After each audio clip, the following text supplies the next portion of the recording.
A paz do Senhor Jesus Cristo, você é muito bem-vindo ao nosso canal Conect Assista. É uma alegria ter você por aqui. Hoje nós vamos assistir um testemunho que eu vou te falar. Para tudo, porque você vai ser tremendamente edificado. A missionária Carmozina, meus irmãos, foi profundamente ferida. Ela vivenciou uma tragédia na sua lua de mel. Irmãos, e a maneira como Deus a conduziu, mesmo ferida, vai ser para muitos uma chave para você que está ferido, para você que está enlutado. Para mim, foi algo muito bom e eu quero partilhar com você.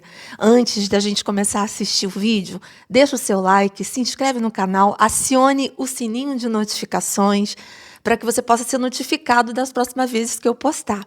Eu vou deixar o @ da missionária Carmozina para que você possa segui-la lá na rede vizinha. Deus abençoe a sua vida. Vamos assistir? Amém. Eu vou compartilhar um pouquinho da minha história com os irmãos. Infelizmente, eu não tive o privilégio de nascer num lar cristão, né? Eu venho de uma família que era tudo e não era nada. A minha família era uma loucura. Eu tinha uma avó umbandista, Carmozina, né? Esse nome vem daí. Muita gente me pergunta, teu nome é Carmozina mesmo? É Carmozina. Vem antes do Joyce? Sim, vem antes do Joyce. Quem fez isso? Meu pai. Eu sou a mais nova de 3 irmãs. Nelas ele não homenageou, mas decidiu homenagear em mim. E a minha avó, Carmozina, ela era mãe de santo umbandista. E a gente passeava entre o espiritismo, entre o catolicismo, mas nós não, de fato, não éramos nada. Não tínhamos uma fé consolidada. E quando eu fiz 14 anos, eu morava numa comunidade, numa subida bem alta, mas eu morava na metade do morro. E eu tinha uma amiga que morava no topo do morro. E essa minha amiga arrumou um namorado. Olha que aleatório, irmãos. Ela começou a namorar o filho do pastor de uma igreja próxima à nossa residência. Ela era cristã e começou a namorar esse rapaz. E ela falou pra mim, Carmozina, ele vem namorar de bicicleta. E o morro é muito alto para levar a bicicleta até minha casa. Ele pode botar a bicicleta no seu quintal? Eu falei, pode, tudo bem. Gente, a nossa relação era só essa. Ele chegava na minha casa, me dava boa tarde, botava a bicicleta na varanda, subia para namorar. De noite ele me dava boa noite, pegava a bicicleta e ia para casa. E era só isso. Até que um dia ele falou para mim assim, meu pai é pastor de uma igreja ali, na Alameda São Boaventura. Você não gostaria de ir num culto? E eu falei, não, eu não gostaria. E ele falou, tudo bem. Só que nessa época eu já estava numa crise de fé, porque na religião da minha avó, quando você começa a se envolver, ou você se envolve de verdade, ou você fica ali como um visitante, mas começam a te pressionar para você se envolver. E eu não queria. E aí fui para o catolicismo, também não me encaixei. Então eu estava meio que querendo achar um lugar, mas também ainda não tinha achado. E ele começou a me convidar constantemente. E todas as vezes que ele me convidava, eu dizia não. Até que um dia ele falou assim, eu não vou mais te convidar, mas Deus vai te incomodar. E apesar de eu não ser cristão, já entendia um pouco do mundo espiritual. Porque quem vem de lá sabe que o negócio é um pouquinho mais fundo, né? O negócio é sério. Então, eu já entendia do mundo espiritual, apesar de não ser orientada pelas escrituras. E daquele dia em diante, eu parei de dormir. Eu comecei a ter constante insônia. E como eu amo dormir, quem ama dormir? Falei, Jesus, eu vou no culto. E eu achei que era assim, eu vou lá, vou um dia e resolvo. Na minha cabeça eu pensei assim, eu devo estar em dívida com esse Deus? Eu vou lá, entrego um culto e volto a dormir. Fui no culto, cheguei lá, um ambiente agradável, ar-condicionado, boa música, aleluia. Conheci o pai dele. No término do culto, ele falou, esse é meu pai, o pastor. E o pastor perguntou, Carmozina, você quer ir num retiro de jovens? A gente está perto da Semana Santa, a gente vai fazer um retiro de jovens, vai toda a juventude da igreja, vai no retiro. E eu falei, o que tem no retiro, pastor? Ele falou, é muito legal, tem piscina e churrasco. Gente, eu só fiquei com essas 2 informações. Eu esqueci todo o resto. Eu fui para casa, falei para minha mãe, mãe, o pastor me convidou. Gente, eu tinha 14 anos já.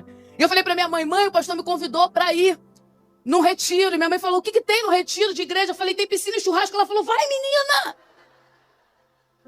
E eu fui para esse retiro sem ter noção do que ia acontecer.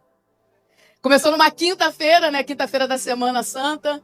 E eu cheguei no retiro na quinta e coloco as malas, eu só conhecia o filho do pastor e a minha amiga, né? Não conhecia mais ninguém, tinha muitos jovens, mais de 150.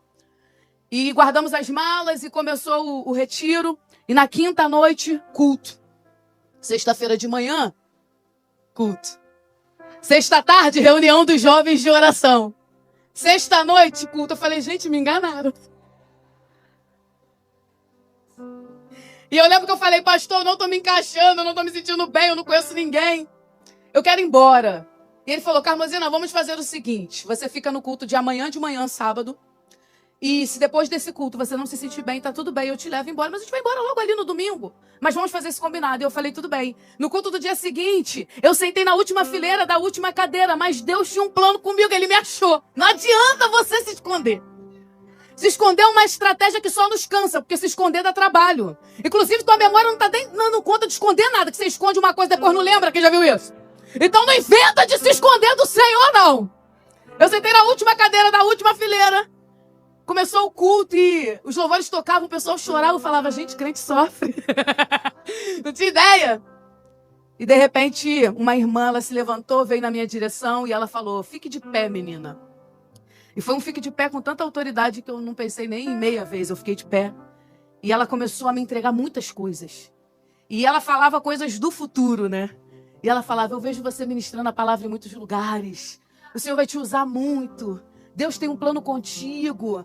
E aí, de repente, ela falou, eu vejo você andando em aviões. Quando ela falou isso, eu já achei um tanto curioso, né? Periférica. Nunca tinha ido nem fora do estado. Eu falei, meu Deus, será que essa mulher tá falando com a pessoa certa? Só que no meio dessa revelação, ela voltou e foi ao passado. E a minha mãe e meu pai, eles foram casados por 25 anos. Como eu disse, eu sou a irmã mais nova de 3 irmãs. Mas quando eu tinha cerca de 4 ou 5 anos, eles se divorciaram. E de repente, no meio dessa oração, essa mulher cita esse momento do divórcio do meu pai e da minha mãe. E ela falou, quando os seus pais, quando a sua família ruiu, eu já estava lá. E aí eu entendi porque que crente chora. E ali ela começou a falar muitas coisas acerca do cuidado do Senhor na minha vida. E aquilo mexeu muito comigo. Eu só chorava. Quando acabou aquele culto, eu fui pro quarto.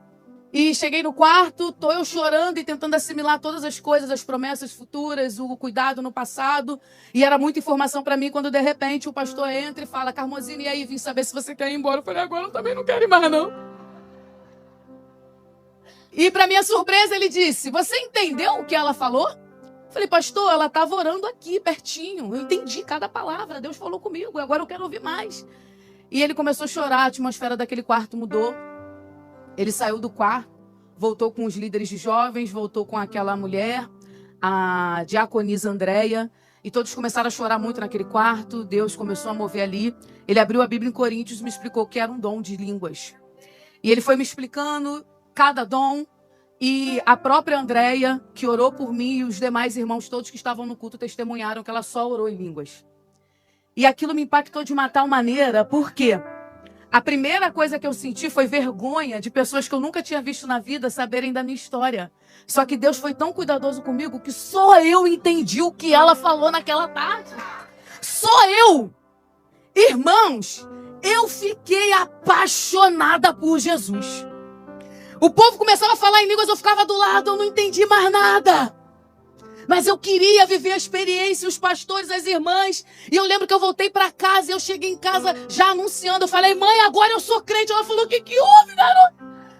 E minha mãe falava assim, fizeram uma lavagem cerebral em você. Eu falava, fizeram, o sangue de Jesus me lavou, aleluia. Essa foi a minha primeira experiência com Deus. E eu comecei a caminhar naquela igreja onde eu fiquei por 23 anos. Quando eu voltei para casa desse retiro, eu entendi que eu era cristã agora. E se eu era cristão, eu precisava ler a Bíblia. Então eu comecei a ler a Bíblia. Lá em casa tinha uma Bíblia muito pequena. Na época eu tinha uma vista muito melhor do que eu tenho agora.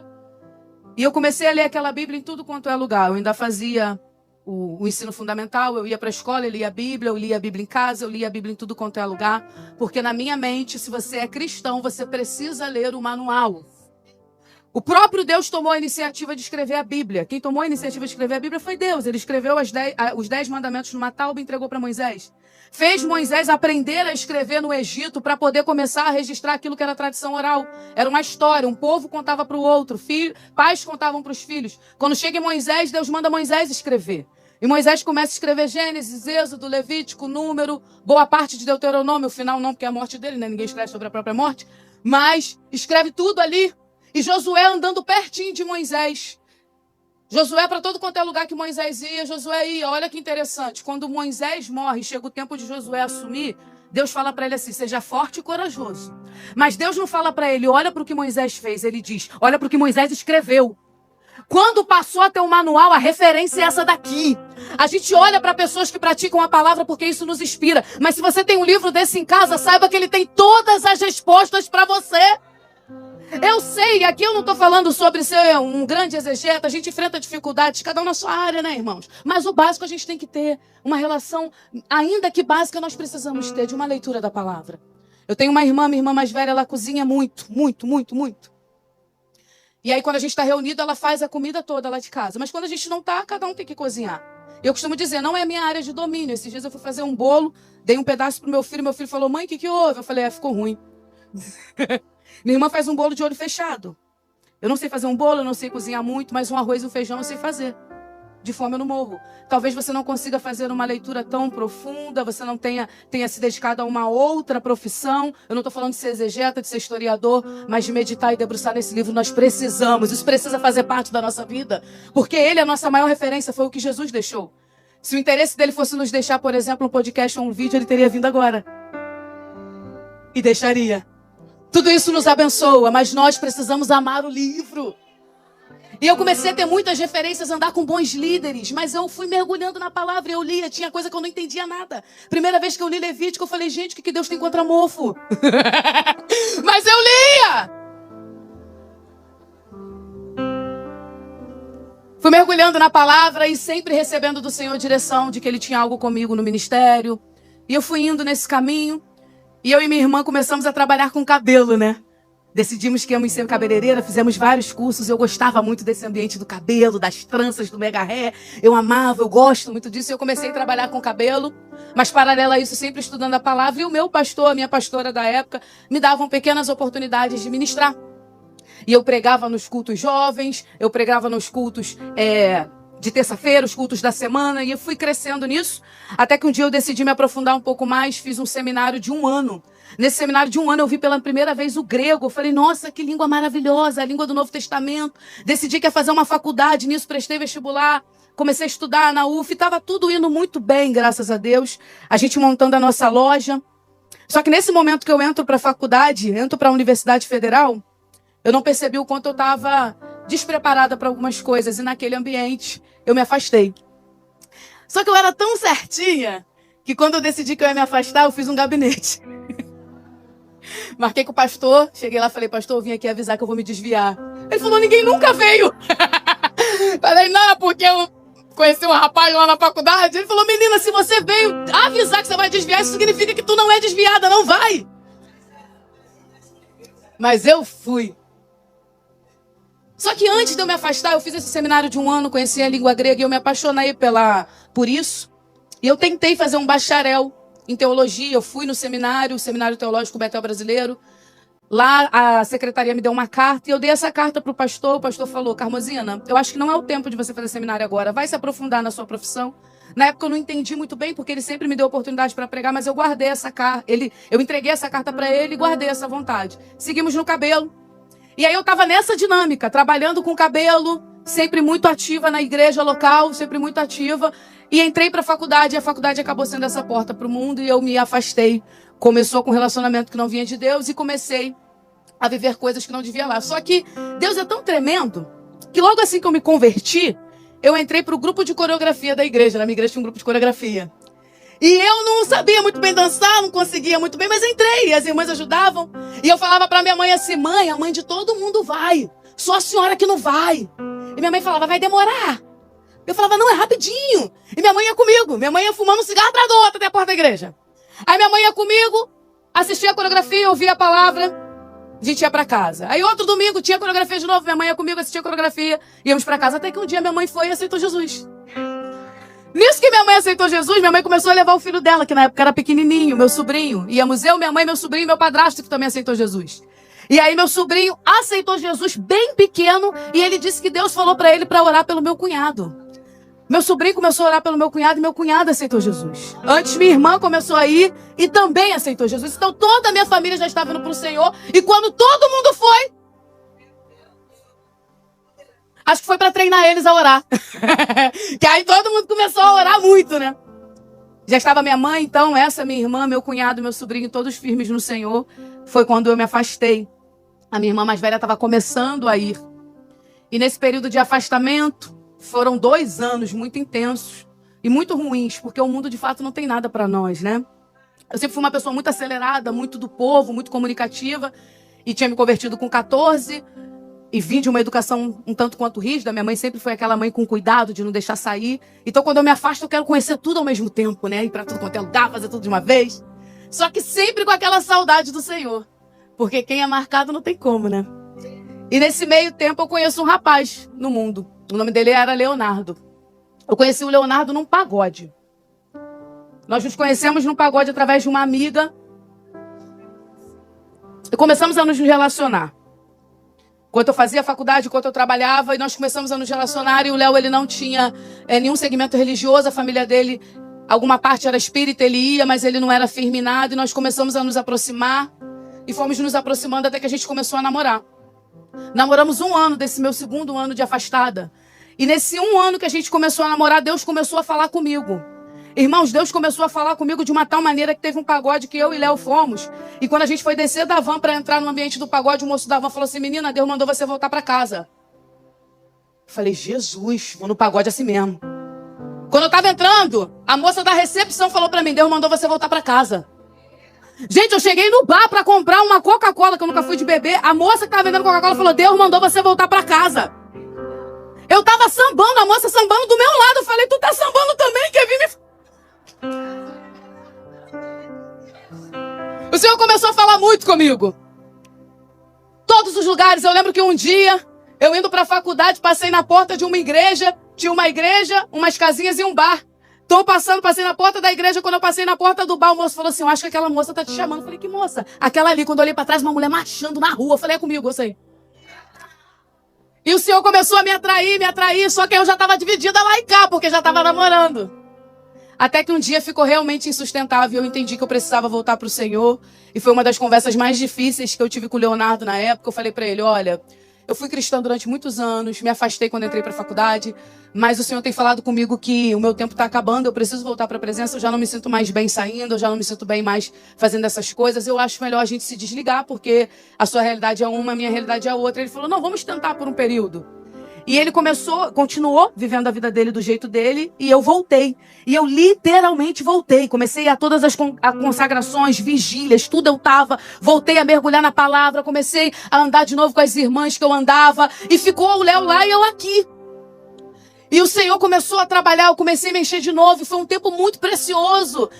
Ali aconteceram muitas coisas, mas eu mergulhei nessa presença. Eu falei: eu não posso nunca mais deixar.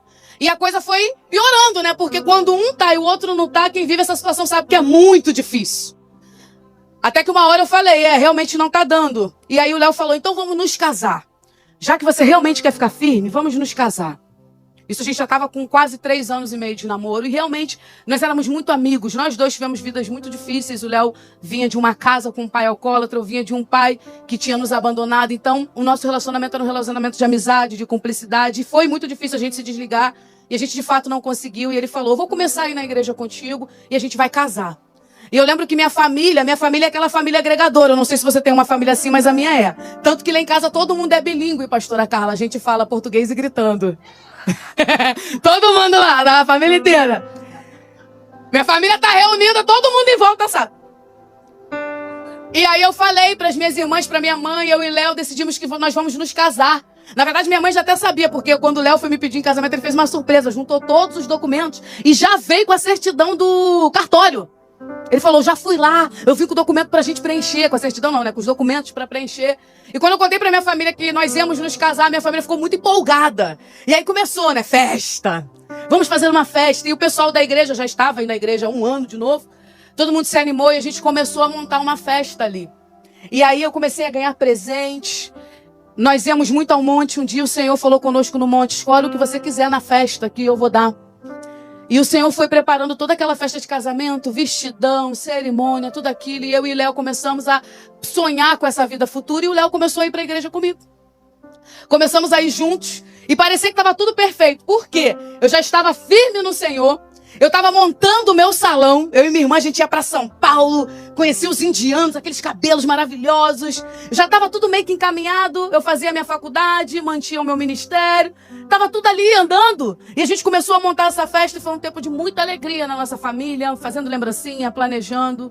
E o Léo começou a frequentar a igreja. E foi um tempo que eu entendi que eu achei que o Senhor ia cumprir todas as promessas que ele tinha dito sobre ministério, sobre viagem, sobre essas coisas, tantas coisas que eu já tinha ouvido, o ministério que o Senhor tinha para mim. Até que a gente marcou a data do nosso casamento e marcamos para o dia 16 de março de 2013. Nas vésperas do casamento, a gente não tinha mais dinheiro nenhum. A gente em casa um dia, chegou o carnaval e Léo falou para mim, olha, eu não quero sair, não quero ir para a noitada, para mim isso não faz mais sentido. Eu falei, Deus me livre. Ele, então vamos pro retiro? Gente, quando ele falou vamos pro retiro, aqui uma dica aqui, ó. Quando você conviver com alguém que tá caminhando devagar e a pessoa falar vamos, não arruma confusão, não arruma nada, não diz, tô ocupado, não, você se arruma e vai. Aproveita a oportunidade, porque às vezes a gente ora pro outro ir, quando o outro fala que vai, a gente... Não, ele falou, vamos pro retiro. Eu fingi costume, eu falei, será? Você acha? Vamos. Liguei pro pastor, falei, pastor, o Léo quer ir pro retiro. Pastor, vocês nem precisam pagar, arruma a mala e vem. E nós fomos pro retiro, eu e o Léo, e lá, o Léo viveu uma grande libertação, uma grande libertação. Deus fez uma coisa tremenda na vida dele, a ponto de literalmente haver a necessidade de expulsar uma libertação. E na mesma noite ele ser batizado em línguas estranhas. Foi um negócio tremendo. E Léo sai desse retiro convertido, completamente entregue ao Senhor, em fevereiro. E aí eu falei, gente, agora a vida tá ok. Eu tô firme no Senhor. Tô estudando na faculdade crente. E eu fiquei tão crente que o povo da faculdade, que eu saía com eles, passaram a me chamar pra orar. De tanto que eu me posicionei. Falei, tá tudo certo, eu tenho meu salão, tá tudo bem. Ele aceita Jesus em fevereiro, nós nos casamos dia 16 de março de 2013. E quando foi no dia 19 de maio, ainda em 2013, o Leonardo foi trabalhar e levou um tiro na cabeça e morreu na hora. Ele tinha 24 anos e eu tinha 26. E eu me recordo que eu estava na igreja, estava tendo culto, estava tendo um congresso de intercessão na igreja que eu frequentava, que eu era membro. E eu estava lá, ele falou para mim, Carmozina, eu vou sair às 8 e eu te busco. E deu 8h30, eu liguei, ele não atendeu. Deu 9 horas, eu liguei, ele não atendeu. Deu 10 horas, eu liguei, ele não atendeu. E eu falei, deve ter acontecido alguma coisa, vamos para casa. Quando a gente chegar em casa, o Léo vai estar lá. Eu fui para casa e ele não estava lá. De repente, a empresa me liga e diz, Carmozina, a gente está indo aí comunicar um incidente. Um domingo, à noite, uma empresa me ligando. Eu lembro que eu olhei para minha mãe e falei, mãe, aconteceu alguma coisa muito ruim, porque empresas, quando ligam, quando é um acidente, elas te mandam para o lugar onde a pessoa está sendo socorrida. Se está indo na minha casa, alguma coisa aconteceu. E de repente chega o pastor, chega a empresa, e de fato era o pior. Chega a assistente social e me comunica. E ela deu a notícia da seguinte maneira, olha, o Leonardo ele deu um tiro contra a própria cabeça. Ele tinha algum motivo para se matar? Eu falei, olha, ele não tinha motivo nenhum para se matar. Ele tinha 24 anos, nós acabamos de nos casar, isso não faz sentido algum. Ela falou, mas foi isso que aconteceu. E ali começou uma noite que eu achei que nunca mais ia acabar na minha vida. Nós nos desesperamos. Eu tinha acabado de casar, eu ainda estava abrindo presente para as irmãs e os irmãos terem uma ideia. Tinha presente que ainda não tinha chegado da loja. O meu álbum de casamento ainda não tinha chegado. Ele morreu no domingo, enterramos ele na segunda, o álbum chegou na quarta. E eu não entendia direito o que tinha acontecido. Na segunda-feira, tudo quem precisava agir era eu, porque nós éramos casados no papel e eu nunca tinha lidado com um trâmite de enterro, porque a pessoa mais próxima que eu tinha perdido era minha avó Carmozina, mas minha avó Carmozina faleceu avançada de idade. E foi uma perda diferente, nós estávamos mais preparados e o Léo era totalmente saudável, não tinha um porquê. Quando a gente chega no IML, o meu pai, que apesar da gente não ter vivido os anos juntos, sempre convivemos, meu pai foi da polícia há muito tempo, meu pai falou, vou ver, eu vou tentar entender o que está acontecendo. E meu pai vai lá e descobre que, apesar do Léo ser destro, o tiro tinha sido do lado esquerdo. E que não havia, indício de pólvora na mão dele. Então, a situação começou a se agravar. A empresa queria enterrar o Léo muito rápido, mas a gente assumiu o enterro. E naquele momento ali, a gente entendeu que alguma coisa tinha acontecido. Mas os irmãos precisam entender que nem tudo na vida a gente vai ter uma resposta. Até hoje, eu não sei o que aconteceu.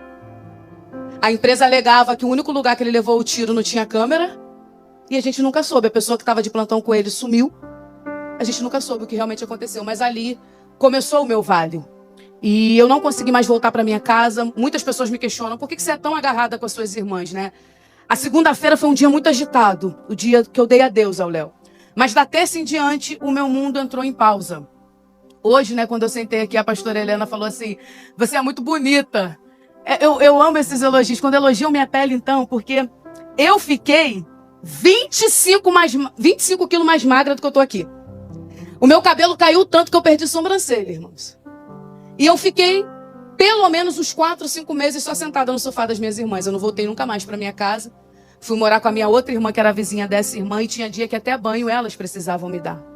E foi um tempo de muito choro e muita dor, e um tempo de confusão. Porque às vezes a gente passa por uma perda, passa por um momento de luto, principalmente quando está tudo bem, e cria uma confusão na nossa mente. E eu creio que isso, pelo menos na minha perspectiva, é normal. Porque não tem como a gente compreender tudo ao mesmo tempo. Mas é importante que a gente permita que o Senhor traga o consolo e nos esclareça aquilo que está acontecendo. E foi um tempo de muito choro, de muita dor, de muita dificuldade. Aonde eu fui desistindo pouco a pouco da alegria de viver. Eu lembro que, como eu não quis mais voltar para casa, minha mãe deu tudo que tinha na minha casa, e a última loja que ia me entregar os presentes, minha irmã escreveu uma carta para a loja, e a loja aceitou pegar a lista de presentes e fazer um quarto de solteiro, e eu voltei a morar com minha mãe. E fiquei ali. No dia que o Léo morreu, estava tendo um seminário de intercessão na Igreja Batista do Calvário. O seminário de intercessão era da Lagoinha. Quem estava fazendo era a pastora Zenete. Ela soube do que eu tinha passado e me convidou para ir para o Moriá. Eu fiquei muitos dias no Moriá. Ali foi começar um tratar de Deus. E eu lembro que no Moriá, uma das pastoras, ela falou para mim: Carmozina, você está chateada com o Senhor? Eu falei: nossa, eu posso falar? E ela falou: você pode. Eu falei: eu estou muito triste, eu não entendi nada. Eu achei que era o momento que eu acertei tudo. E ela falou para mim assim: você sabia que a gente só briga com quem a gente ama? Se alguém fechar você no trânsito, você fica com raiva por 5 minutos, daqui a pouco você esquece. Agora, se uma amiga de anos te trair, você guarda a mágoa. A mágoa tem a ver com amor. Hoje você está magoada, mas isso significa que você ama ele. Falei: obrigado. Porque como a gente não é preparado para o luto, como a gente não é preparado para a perda, a gente tem dificuldade até de sofrer. Muitos crentes acreditam que passar por um tempo de luto é falta de fé. Quando na verdade a gente não foi feito para isso, irmãos. O ideal era a gente não perder ninguém. O pecado que entrou e fez isso. Então não é normal que você lide com isso da melhor maneira. O que não pode acontecer é que o seu amanhecer chegue e você continue vivendo chorando como se fosse noite. E isso não pode acontecer. Mas chorar uma noite pode. E eu volto do Moriá um pouco melhor. Mas eu tinha perdido meu salão, a gente fechou o nosso salão. E detalhe, Deus já tinha dito, né? O Senhor falou pra mim e pra minha irmã: vocês não vão viver do cabelo. Eu lembro que na consagração que Deus falou isso, a gente foi embora revoltada. Isso é um absurdo. Mas realmente, quando o Léo faleceu, eu não quis mais trabalhar. Minha irmã mudou completamente de área. Minha irmã hoje é psicóloga. E a gente fechou o salão, eu fechei minha casa e tudo entrou em pausa. E eu me lembro que um dia eu tinha um cachorro e o nome dele era Jacó. Porque Jacó segurou o anjo. Eu fui morar com a minha mãe de novo e o dono da casa da minha mãe falou: não pode ter cachorro aqui. E no dia que ele falou isso pra mim, irmãos, eu tive uma crise de choro na rua. Porque eu falei: eu perdi tudo, eu perdi o marido, eu perdi a casa, eu perdi o cabelo, eu perdi o peso, eu perdi a beleza. E agora o moço não quer deixar o meu cachorro ficar. E eu lembro que eu cheguei em casa e falei: Senhor, acabou tudo. Ele falou: quando não sobra nada eu ainda tô aqui. E até o meu cachorro foi embora. E eu fiquei ali em pausa, quieta. Até que meses depois, meu pastor falou: tô indo aí, Carmozina, tomar um café contigo. Falei: amém. Meu pastor sempre me visitava, só que nesse dia em específico, ele chegou lá para tomar o café comigo e tirou um papel amassado do bolso. Gente, era a carta. Mais de 5, 6, 7 anos, sei lá, guardada com ele. E ele falou: Carmozina, agora é o tempo de você ir pro seminário. Eu falei: agora eu também não quero ir, não. Irmãs, eu era só pele e osso. Eu passava o dia chorando. Passava a madrugada acordada, dormia de manhã, acordava 5, 6 horas, tomava um banho, comia alguma coisa, chorava. Aí o meu cunhado, esposo da minha irmã, falou assim: se você quiser ir pro seminário, eu te levo e te busco. Eu fiquei com uma certa síndrome do pânico, até mesmo para UF eu não ia mais. E meu cunhado fez essa proposta. Meu pastor falou: a carta tá preenchida, é agora, vai. E eu falei: ai meu Deus. E aí meu cunhado, para me levar e me buscar, decidiu se inscrever. Então a gente entrou para a sala de aula junto, bacharel em teologia. Ele sentava lá na frente, eu sentava na última cadeira. Passava a aula inteira chorando e comendo traquinas. Até que um dia entrou um professor, o nome dele é Eduardo Gomes, eu amo esse pastor. Ele entrou e começou a dar uma aula de cristologia. E eu nunca tinha visto aquele Cristo que ele estava explicando. Ele começou a destrinchar a palavra de Deus. Naquele dia eu não chorei, eu prestei atenção. E ele falou para mim, ele falou para a turma: leiam esse texto, leiam o livro de Lucas. Eu cheguei em casa e descobri que eu tinha um livro. E eu comecei a ler os textos que ele indicara, e eu comecei a fazer a leitura da palavra, comecei a prestar atenção naquela aula, comecei a gostar do seminário e fui mergulhando de novo na palavra. É por isso que eu digo que o lugar do devocional cura a gente. O lugar da leitura da palavra cura, gente. E eu comecei a orar e a ler e a estudar. E isso foi me dando aquele ânimo, aquele gás. Até que veio o primeiro convite para ministrar. E adivinha o que eu respondi? Falei, não tem condições. Começou a insistência. E eu lembro que o primeiro culto que eu fui, eu tinha uma calça jeans que eu não tirava ela. Eu ia com ela para tudo quanto é lugar. Ela de fato estava rasgando, mas você passou dos limites e joga fora. E eu botava um all-star velho, uma mochila e ia pregar. E comecei a ministrar e o Senhor começou a falar comigo. E era o lugar do estudo da palavra e a ministração. E eu lembro que um dia eu fui ministrar e umas amigas minhas falaram, Carmozina, a gente vai te dar um dia de beleza. A gente quer te dar um dia de salão, fazer sua unha, fazer seu cabelo, sua sobrancelha. Eu falei, entendi o recado. Eu sei que tá difícil. E eu fui nesse dia de beleza delas. Desanimada, mas eu fui. Chegando lá nesse dia de beleza, tinha uma pastora fazendo uma escova no cabelo. Ela falou, a gente vai terminar a pastora e vai fechar o salão, é só a gente. Só que quando a pastora acabou de fazer a escova, ela falou, vamos orar? Crente, né? Aí demos a mão para orar. A primeira coisa que a pastora falou, menina, eu vejo uma aliança de casamento na sua mão. As minhas amigas ficaram arrasadas, porque eu não gostava desse assunto. Não conversava sobre isso, não fazia sentido. Até porque muitas pessoas tentaram me consolar dizendo que eu ia casar de novo, mas isso não é consolo. A bênção não substitui o fato de a gente ter perdido alguém. As pessoas às vezes querem nos dizer isso. Consolo não é o que você recebe, consolo é com quem você anda. O consolador é o Espírito Santo de Deus. É claro que o que a gente recebe também ajuda muito. Mas o consolo é o próprio Deus. E muitos queriam me consolar com essa palavra, então eu não gostava muito de ouvir. E ela falou, Deus manda te dizer que você vai numa igreja pregar. E você vai sentar do lado do seu futuro marido. E vocês serão uma casa de pastores. E eu falei, amém, amém. Passou um tempo, fui pregar num congresso de adolescentes, aí eu já estava um pouco mais animada, mas ainda com muita dificuldade, vivendo o processo do Senhor de mergulho na palavra e me permitindo ser usada. E eu fui pregar nesse congresso de adolescentes, retiro. Eu fui pregar de manhã. Nesse dia eu estava sozinha, eu sentei, cheguei, o irmão tinha me buscado, o irmão e a esposa, eu sentei, fiquei sentada assim, ela falou, a gente está arrumando um local de culto. Quando a gente terminar de arrumar, a gente vai te levar lá. Eu falei, amém. E aí eu sentei, uma irmã veio, muito gentil, e falou, tu quer um café? Eu falei, café, amo, quero sim. Irmãs, quando ela virou, ela já deu 3 giradas. 7 horas da manhã, eu falei, gente, quem dá lugar esse horário? A irmã já veio no manto e falou, põe-te de pé. Comigo é assim, eu já entro no modo receber, não teima não. Ela falou assim, eu vejo Deus te dando uma coisa que você perdeu em dobro. Aí eu falei, não tem como. Mas eu não falei pra ela que eu não sou mal educada, eu falei no meu coração. E aí eu pensei, não tem como. Perdi marido, como é que eu vou ter 2 maridos? Eu vou casar, como é que é esse negócio, irmã? Tá errado isso aí. Ela falou, menina, eu sei o que eu tô falando. Deus vai te dar um homem e você vai gerar o outro. Eu falei, Jesus. E o Senhor foi fazendo, eu ia nas igrejas irmãs, eu ia pregar nos congressos de mulheres, as mulheres lindas, eu arrasada. E eu comecei a desenvolver um processo de somatização. Porque aquilo que a gente não cuida do lado de dentro, de alguma forma vem para fora, tá? Vai se cuidar, irmãs. Não se esconda no lugar da oração para não cuidar do teu corpo físico. Às vezes a gente acaba por ser negligente com o nosso cuidado mental, físico, colocando tudo na conta do espiritual. O espiritual faz tudo, Deus faz tudo. Mas você precisa cuidar do corpo que Ele te deu de presente. É o maior presente que Ele te deu, o teu corpo.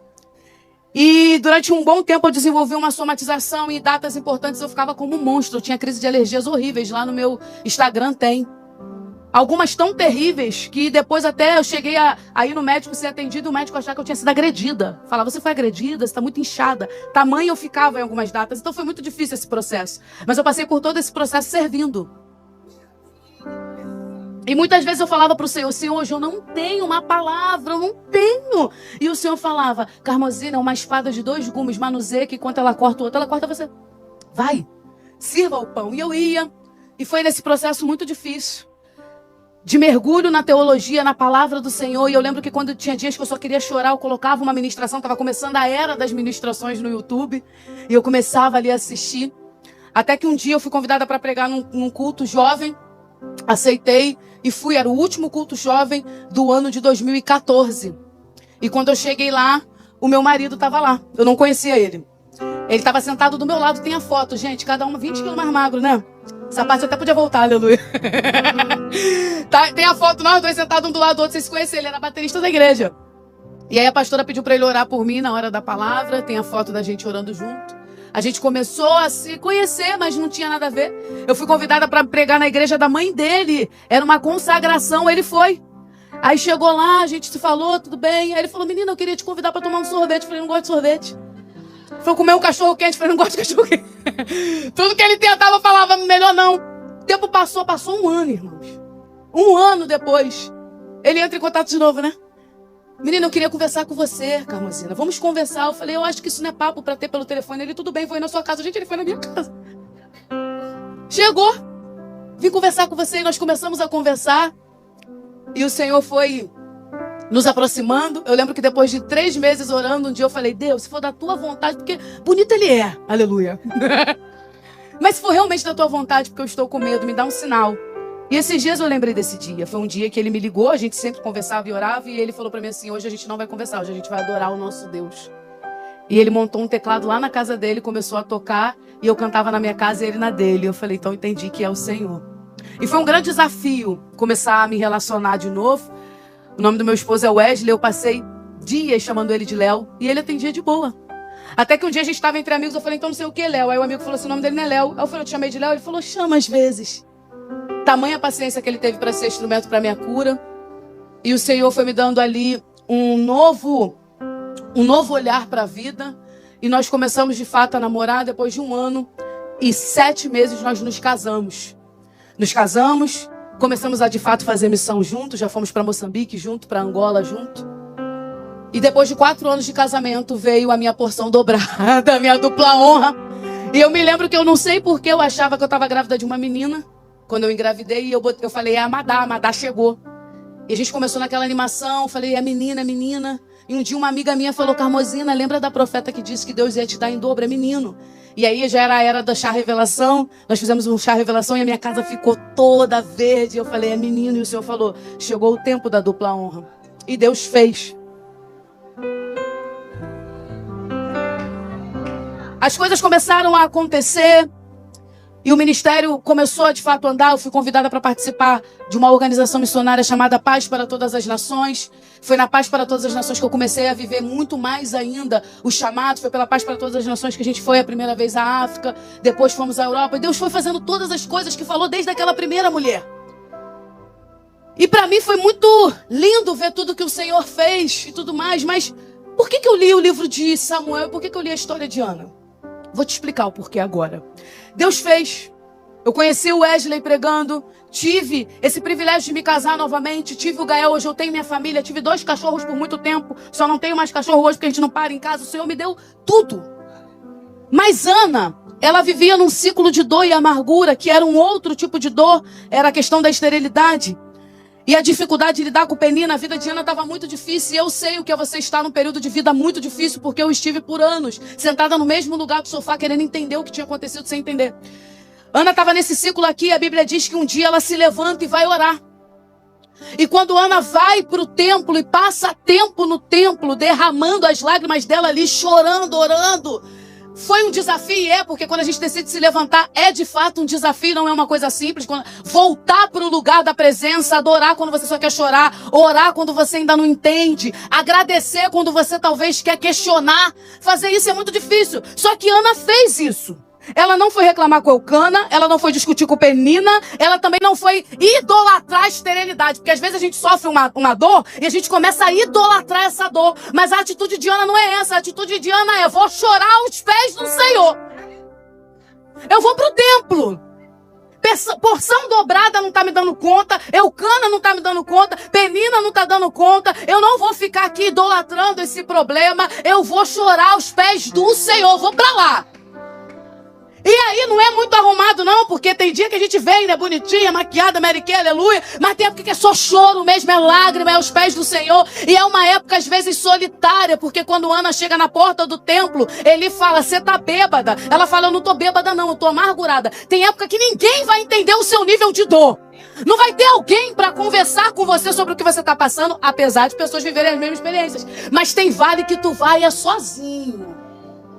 Porque a intimidade é sempre 2, né? Então tu tem que entrar sozinho para quando Deus entrar, tá só você e Ele. Não reclame se alguém não esteve com você no vale. Era Deus te convidando para você ter tempo só com Ele.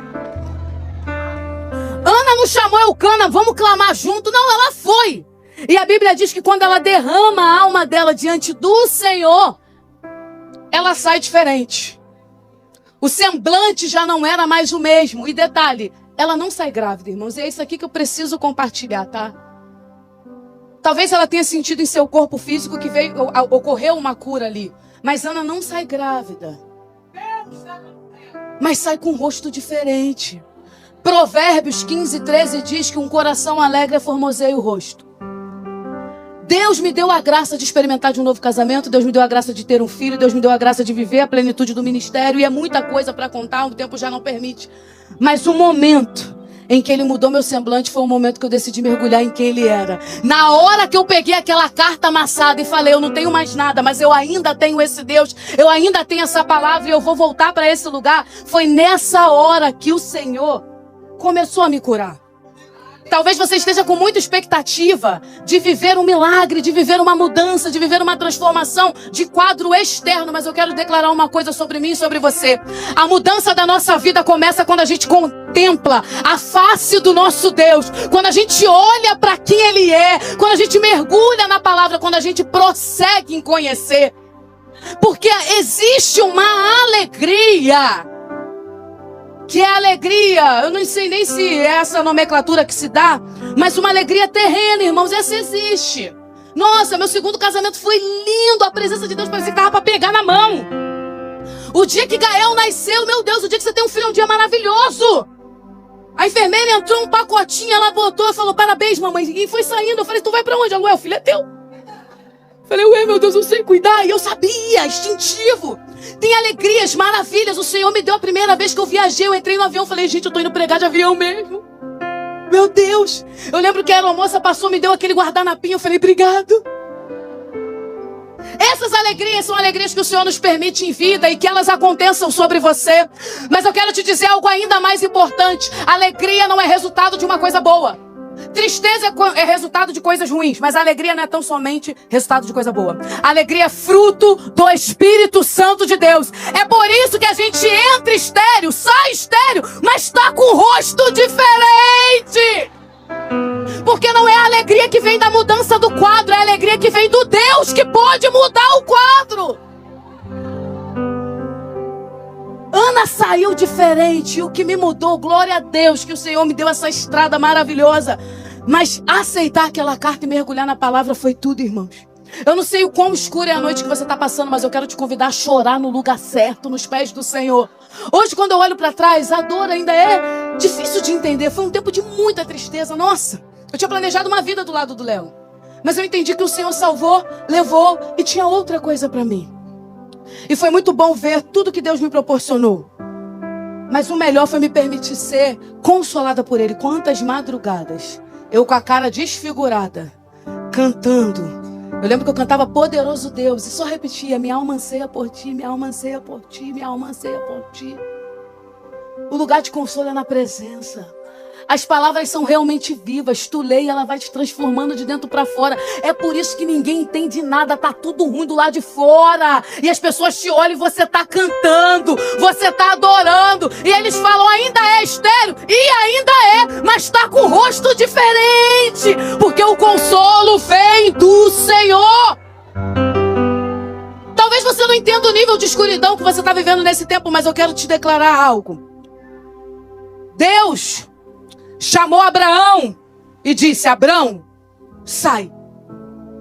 Olha para o céu. Conta as estrelas se é que tu podes.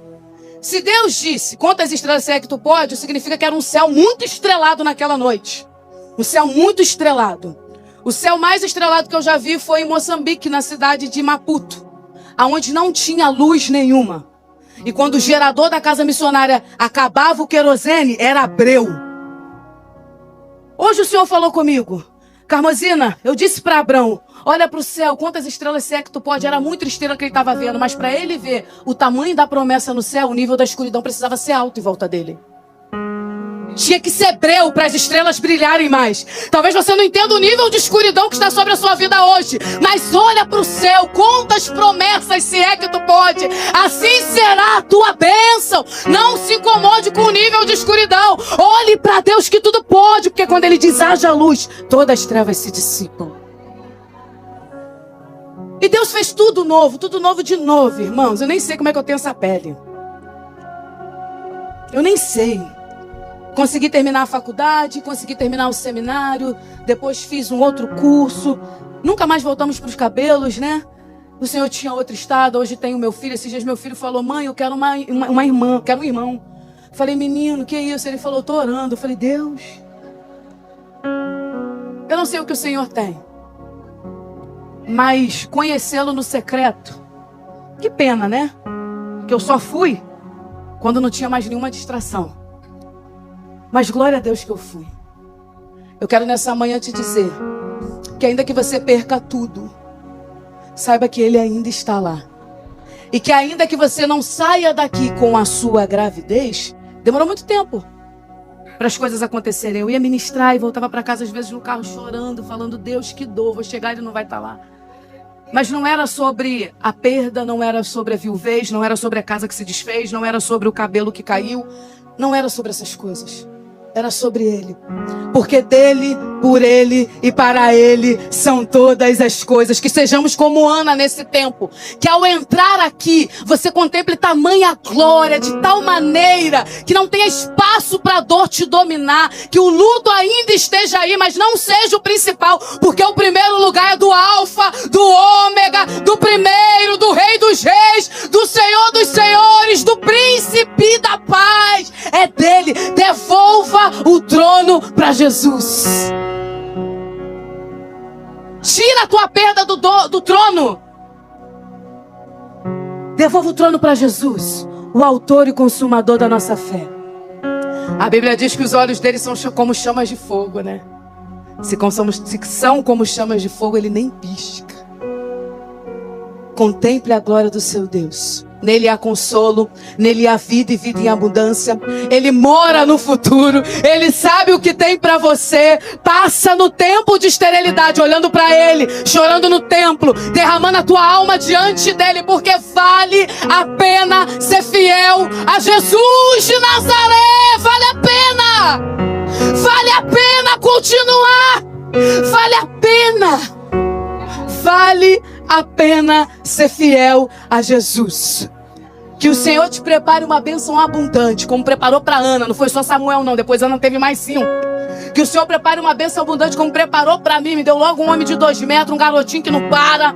Que o Senhor prepare bênçãos abundantes para nós. Mas que o mais importante seja olhar para Ele. Porque há cura quando olhamos para Ele. Porque há bênção quando olhamos para Ele. Porque há renovo quando olhamos para Ele. A solução de problemas, a destino, a norte, a saúde, a cura interior. Quando olhamos para Ele, Ele é a fonte de tudo. A água que cessa toda sede. O pão que alimenta toda fome. A cura, Ele é o remédio. Ele é o grande eu sou, o Jiré, o Rafá, o Nissim, o cavaleiro do cavalo branco, que vem sem demora, a esperança da igreja. Eu não sei o que você perdeu e declaro sobre a sua vida que ainda que o que você tenha perdido foi grande demais, não é maior do que quem Ele é. Não é maior do que quem Ele é. Que suas marcas sejam testemunho, mas que o seu tempo de escuridão seja para ver a luz da estrela da manhã, a luz maior que todas, a luz que é Ele, que é Ele, que é Ele, que é Ele. Que encontremos consolo, assim como Ana encontrou em Deus. Que seu coração saia daqui alegre nessa manhã. Tamanha alegria que reflita no teu rosto, mulher. Que reflita no teu rosto, homem. Que as pessoas olhem e não entendam nada. Ué, mas não foi ela que perdeu? Sim, perdi. Mas o meu Deus é mais que vencedor. Meu semblante é do meu Deus que é mais que vencedor. Meu semblante é o reflexo da glória. Meu semblante é o reflexo de Jesus. O meu rosto é o reflexo de quem Ele é. E assim eu vou até que a cura venha. E se você crê nessa palavra, aplauda o Senhor o mais forte que você puder.